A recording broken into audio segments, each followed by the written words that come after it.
జగన్ని టార్గెట్ చేసే క్రమంలో ఇస్తున్నటువంటి రిపోర్ట్లు చాలా బాగున్నాయి, చాలా హాయి, చాలా సంతోషం. ఇవ్వాలి అవి. ఎట్లాంటివి అంటే ఫర్ ఎగ్జాంపుల్ జగన్ హయాంలో 6,500 పోస్టులకి ప్రభుత్వ టీచర్ ఉద్యోగాలకి డిఎస్సి వేస్తే బాబు హయాంలో 16,000 ఇచ్చారు. తద్వారా 10,000 పోస్టులు లెక్క చూపెట్టలేదు, దొంగ నాటకం ఆడాడు అన్నటువంటి బయటపడింది.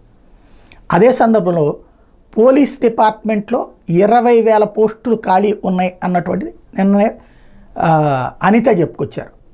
అట్లాగే ఇప్పుడు తాజాగా మెడికల్ డిపార్ట్మెంట్లో డాక్టర్లు, స్పెషలిస్టులు వీళ్ళని నియమించాడు జగన్మోహన్ రెడ్డి.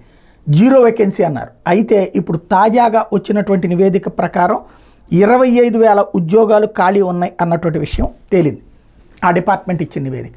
అంటే ఇప్పుడు చంద్రబాబు సర్కార్ ఇవి రిక్రూట్ చేయాలి. ఎందుకంటే ఖాళీలు లేకపోతే చేయకూడదు, కానీ ఖాళీలు ఉన్నాయి అన్నటువంటిది ఆయనకే వచ్చిన నివేదికలు కదా.